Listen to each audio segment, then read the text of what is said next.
Today on The John Ankerberg Show, a brand new museum is opening in Washington, D.C., November 17th, called the Museum of the Bible.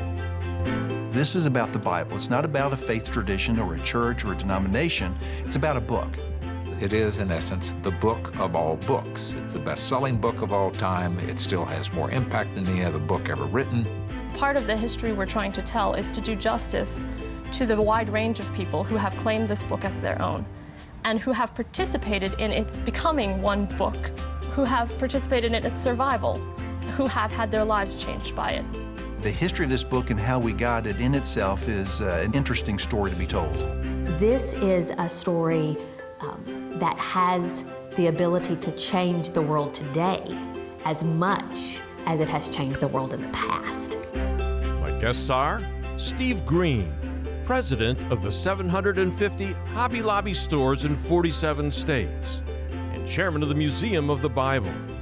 Second, his wife Jackie, who is co-founder of the museum and for 6 years has worked with the development team of the museum.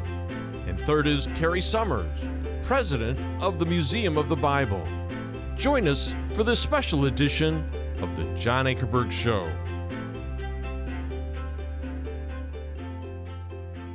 Folks, welcome to our program. I'm so glad that you joined us. We've got a great program for you today. As you've heard, we've got three super guests. We've got Steve Green, who's president of the Hobby Lobby stores all across the country and chairman of the Museum of the Bible. Second is Steve's wife, Jackie, who is co-founder of the museum. And third is Carrie Summers, president of the Museum of the Bible. And folks, I'm glad that you're here with us. And I want to start, Steve, with this question. You got this dream of, in your mind, somewhere along the line of, let's build a huge international museum of the Bible somewhere, okay? And then you picked out Washington, D.C., but tell me, why did you think that America needs an international, non-sectarian museum of the Bible that everybody could come to? Well, at first, our family has been influenced greatly by this book. I've been raised, we want to raise our kids according to the guidelines of this book, and it has blessed our lives. In our business, the first statement of purpose that we have is that we want to operate our business according to biblical principles. We've never done it perfectly, but that's what we strive to do. And then thirdly, we are blessed to be in a nation that is built on principles our founders found in this book. So in my life, I have been blessed through my family, through the business, and through this nation that I live in because of this book, and we wanted to invite all people to take and consider this book for their lives. And so it was one thing to have that desire and dream, but we just felt like we needed to find out. The question that we really had is, if we build it, will they come? So that caused us to do a survey, a nationwide survey. And in that survey, what we found was somewhat interesting. One is we found that most Americans have the Bible in their home. Over 90% showed that they had a Bible in their home. Secondly is that there was a desire to know more about this book. We would ask the question in a variety of different ways, but the answer typically would come back. 80 to 90% were saying that we need to know this book better, which points out a fact that is interesting in our nation, at least, that we probably know this book less than we ever have. And I've always felt like it's probably because we don't teach it as we once did. And yet there's still an appreciation for this book. And then the ultimate question, though, is, if we build it, will they come? And the survey showed over 80% said that they felt like this was a good idea. And that was pretty overwhelming, the acceptance of the idea of a Bible museum. Yeah, 67% said that they would drive one day and stay in a hotel if you built that. Now, you put all of your surveys, you took a ton of surveys into this book. Tell us about this book. The survey that we did, we asked 100 questions of over 1,000 people across the country. It was 1,000 people across the country. Which is a big survey. Questions, which is a good survey. We wanted to have it a pretty good sampling of the American people. And in the book, we kind of go through some of the discussions of some of the answers, which were surprising. There's been other surveys that show similar results, that Americans own this book, that they have an appreciation for this book, but at the same time are more ignorant of this book. So We just felt like there was a need and a opportunity to invite people to engage with the book. It's not about pushing our agenda. It's just inviting people to consider this book that has had an influence on our world like none other. Yeah. How in the world did you decide, among all the cities in the country, to place this museum in Washington, D.C.? We originally were looking in Dallas. It's close, international city, international airport, one of the major metros in the U.S. But when we were thinking that what if God doesn't want it in Dallas, I just wanted to open the door to let God have His way and where He might want it. And so I looked at the top 10 metros in the U.S., and the other two that stood out to me were New York City and Washington, D.C. We engaged a gentleman to look in all three cities to see if there might be an opportunity for a Bible museum. And then that's when we did the survey, and part of the survey was asking where they would attend the museum. Would they attend it if it was in D.C., New York, or Dallas? D.C. was what came out as top. New York was second, Dallas was third. So it just made a lot of sense. Here is the heart of museums in our nation. It makes sense that that's where museum goers would go. We need to be where it will be, have its most impact. Not only that, but the other thing is that the percent of visitors to the Washington, D.C. is up to 20% are international visitors. So not only would it have an exposure to people in the U.S., but worldwide exposure. Yeah. Carrie, how in the world did you purchase property, 3 blocks from the Capitol and 2 blocks from the National Air and Space Museum? We can easily answer the question that God reserved the space for us. We looked almost for 2 years in Washington, D.C. We had a few criteria. Number one, we wanted to be close to the mall where most of the big museums are. There's over 80 museums in Washington, but the big ones are on the mall. The second was that it would have easy access for people. Washington's a difficult town, big town, very crowded, and so we just said, hey, let's find something that's easy to get to. And the third is something that would be big enough to carry everything that we wanted. We knew that we'd probably have to buy a building versus building from ground up because there's just very little dirt in what I just described. And God led us to this building after looking for 2 years. Yeah. Steve, I'm going to come back to Carrie in a moment, but I want you to tell the folks how you chose Carrie Summers to be the president of this Bible museum and the big job that was at stake. What were his credentials?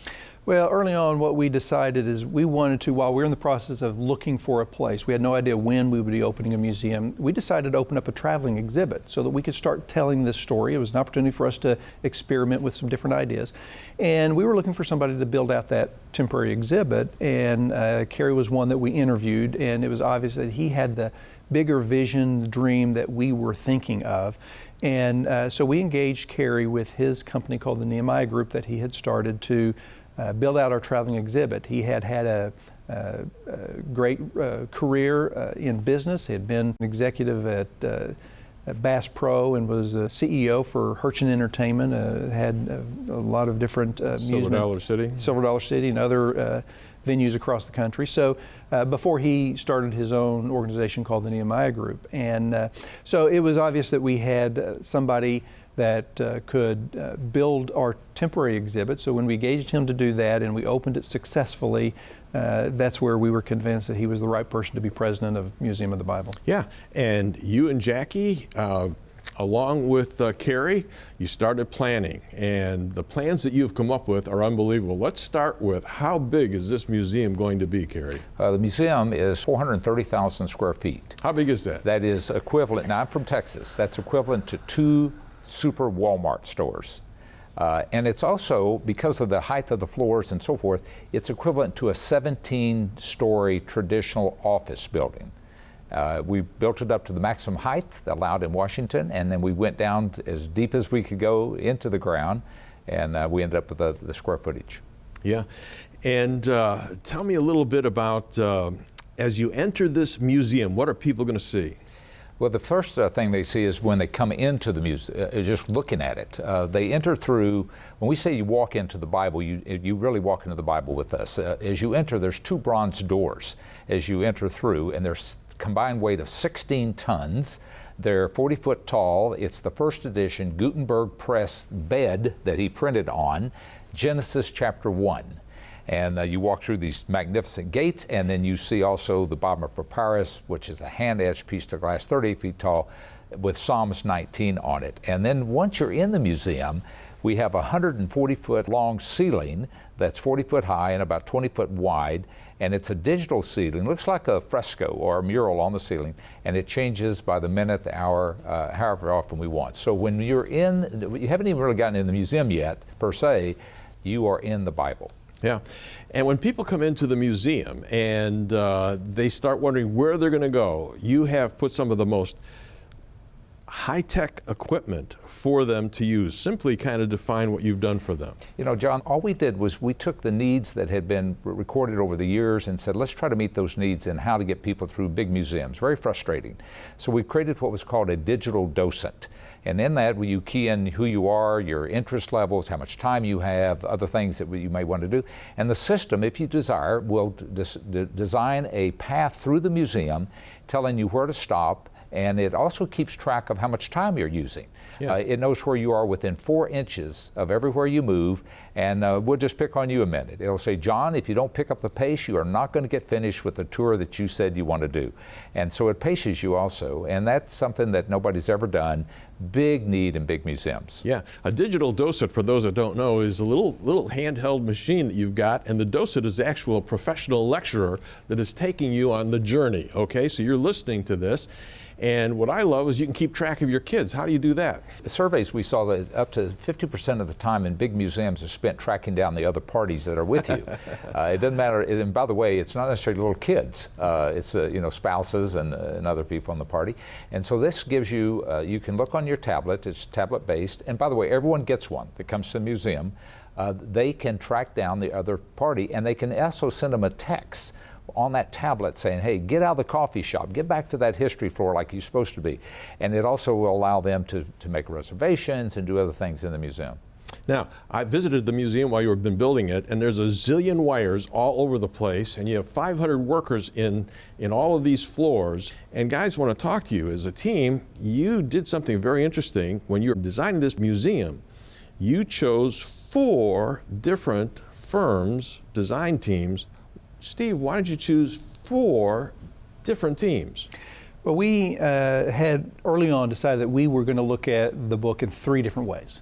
There was going to be the narrative of the Bible, what is this book's story, the history of the Bible, and the impact of the Bible. Those were 3 key ways that we were going to look at it.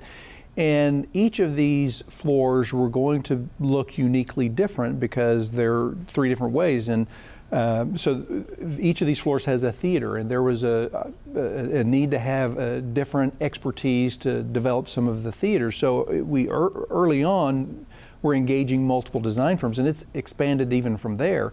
But because we wanted to look at it differently, and there was some that challenged us, well, it's not going to all coordinate, and it's going to look eclectic. And we said, yeah, it's 3 museums in one in essence, but those are just the 3 ways we look at it. With everything else we have, it really required multiple design firms, so it's even expanded past the 4 that we originally were working with. Yeah, tell me some of the firms you chose. Well, there are 4 great firms. By the way, they're all competitors. First time they've ever worked together on this. And amazing things happen. We got the best of the best. BRC is out of Burbank, California, do a lot of Disney's work. They worked on the narrative floor. JMC out of Nashville has done the Nazareth part and the children's area. Then we have C&G out of New York, which has done 10 Holocaust museums around the world, and they did the new visitor center at the Statue of Liberty. They also created the logo for us, the B that we use, and they created the logo for New York Yankees and for NBC, so a very diverse group of people. And then we have, they all have initials, by the way, and this is PRD out of Maryland, which did the Bush Library, did the whole thing, and have done many, many other museums around the country. The commonality between all these is that they all had museum experience, but they also had all themed experience, dealing with theme parks, theme industry, themed attractions, and so they knew how to work very fast, how to do a theme, and keep the credibility of the academic credibility that we had developed for each of the rooms. Yeah, I love it. You actually have competition. Who's trying to outdo the other? And it's gorgeous. It's gorgeous. Now, Jackie, tell us why children are going to love this Museum of the Bible. Well, we have a children's area where they can run a little energy off, but still it will be an educational environment. And parents and grandparents can sit and watch and it be a learning experience. But then we also have a flyboard theater where there's a ride they might enjoy, where you can stand and have the sense of flying through DC and see where scripture's engraved on different monuments.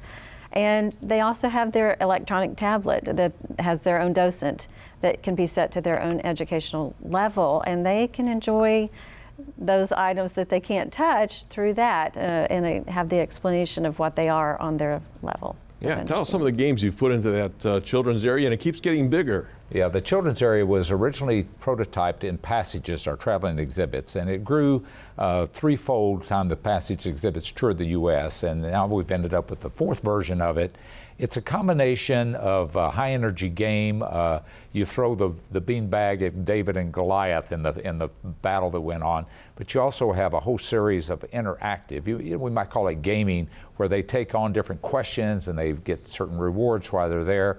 And then they also have a lot of video in there that they can sit and watch also. So it's not just certainly not stagnant at all, and it is designed for all ages. Steve, tell us why, after you come into the main floor of the museum, you've got 2 floors below the main floor.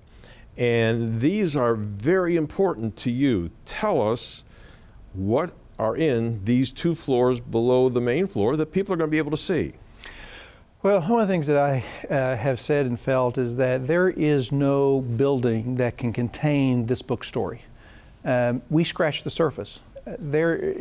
We show the impact of the Bible, we can present some of its history, and we can tell part of its story, but it is bigger than any building can contain. And so one of the floors is a temporary exhibit space where that we can do a deeper dive, as I would say it, in any area and go deeper. Still, we're going to be scratching the surface.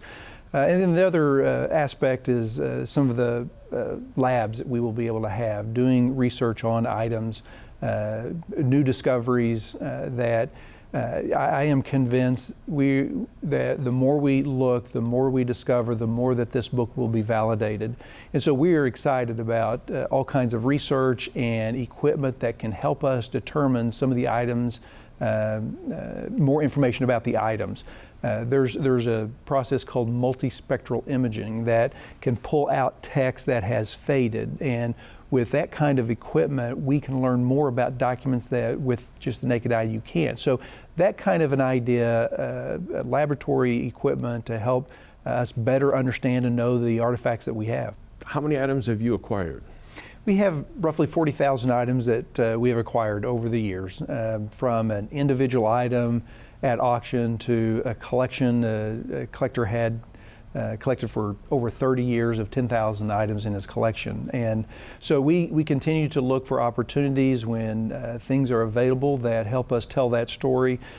We continue to look at those, but our need is not as great today because we have a collection and because of the relationships that we're working with around the world to really have a collaborative effort to celebrate this book. And that's where other libraries and museums are working with us to tell this book story. Yeah, Kerry, actually this lab is going to be first class for scholars all around the world that you're going to be working with, because these items that he's acquiring, some of them need further research on them. And the manuscript evidence that you're finding at the new site that you're going to be excavating in Israel, you're expecting to get a whole host of things. Tell me more about this research lab and how professors from the major universities around the world are going to be able to use this. Yeah, it's made available to other institutions, not just our own, because we want to be part of the community that does this kind of research. The equipment is somewhat expensive, but there's a couple of them out there, and a lot of them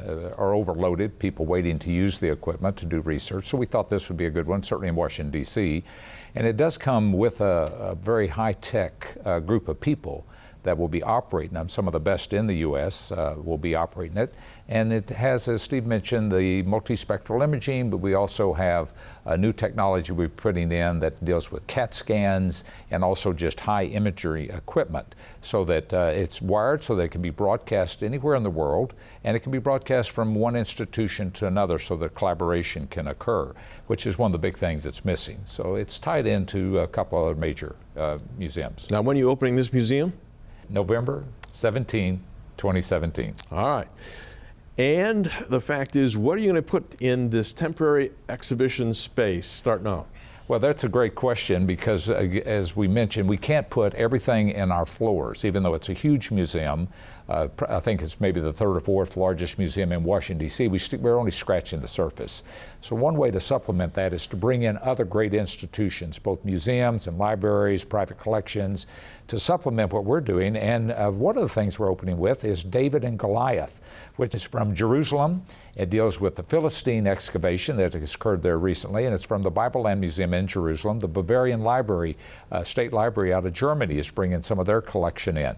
The Jewish Historical Museum out of Amsterdam is bringing some of their collections in. We have a private collection from Germany that is coming in, dealing with the Reformation, that many of these items really people don't know they exist. And then we have a wonderful, wonderful opportunity for people to see treasures from the Vatican Museum and the Vatican Library and the Israel Antiquity Authority in the museum. Yeah, Jackie, moms want their children, when they come to the museum, to come away from that museum having that information impact them. This museum is going to be very interactive for kids. What are some of the things that you think kids are going to come away with from being at the museum and looking at it?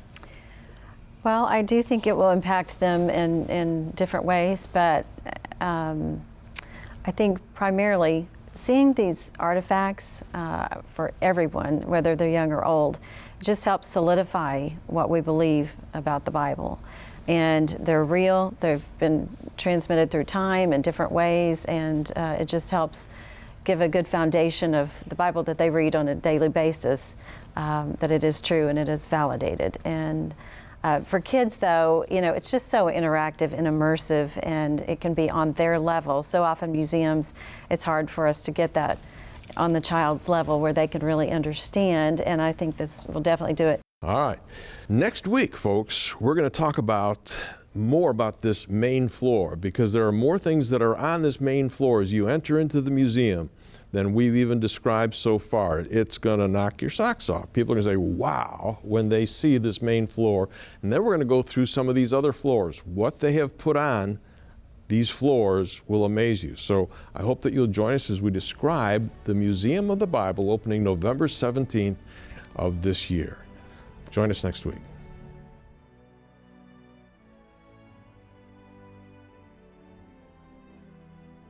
Folks, I think that all of us as Christians, we're thrilled that we're going to have a major museum in Washington, D.C. that honors the Bible. And people coming from around the world are going to see a 1 million name wall inside the museum, showing them the names of people who honor the Bible and this museum. Today, if you will give a generous gift of any amount to the museum will permanently engrave and display your name on their 1 million name wall for all to see. To have your name engraved on this wall, just go to the museumofthebible.org/millionnameswall. Then as we close today, please remember to pray for the Christians across Russia, where the government is cracking down on all of the evangelical churches. Since we taped our interview with Christian leader Hannu Haukka 2 weeks ago, the persecution of evangelical Christians in Russia has gotten much worse. I talked to Hannu and asked him to tell you what is happening to Christians in Russia right now. Listen. Well, John, the Russian government has cracked down on all of the evangelical churches with new laws and restrictive regulations that have been added to the law that was signed by President Putin last year. What are the new laws? The government now states any evangelical church any church with 50 members or more is designated as a potential terrorist target, and as such they must hire and pay for government security agents to be on site and to attend every church service. Can you imagine that? In addition, every church is required to add very expensive metal detectors to the entrance of their church. Now, churches simply cannot afford to pay for these security measures. This is simply a way to crush the churches financially. So what happens if the churches cannot afford to comply with these new regulations? Well, the law says that only 50 people can come to their church. Will they be forced to gather somewhere else in groups of 50? Will they be able to even attend their own church as visitors right now? Nobody in Russia knows. In past years, I have conducted 40 megacity campaigns in Russia, and as a result of our activities in Russia, John, I have received an emergency request from 1,600 evangelical churches for 1 million more copies of the Power to Change books that were used to lead 2 million Russians to a living faith in Jesus Christ earlier. Right now, God has allowed us to use the printing presses inside Russia. We cannot print and import books, but we can still use Russia's printing presses. And therefore, I feel that this opportunity that we have can very soon be lost. So I'm asking you for your help right away to provide 1 million more Power to Change books to lead 1 million more Russians to Jesus Christ before the doors close for good in Russia. Folks, we are trying to provide 1 million books for people in Russia. And I want to say thank you to many of you who have already given. We've already received gifts to provide 440,575 Power to Change books for Russia. But I hope that we can do more. If you will help us today, there are 5 ways you can provide these important books and help our ministry's outreach. First, if you'll give a gift of $30, your gift will provide 45 books. Second, your gift of $100 will provide 150 books. Your gift of $500 will provide 750 books. A gift of $1,000 will provide 1,500 books. Your gift of $5,000 will provide 7,500 books. And if you're able, a gift of $50,000 will provide 75,000 books. These dear Christians in Russia need our help now, before the doors close for good.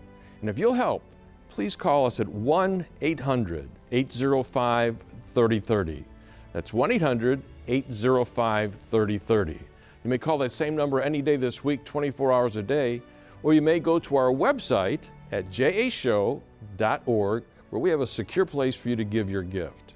Folks, I'll appreciate your help very much.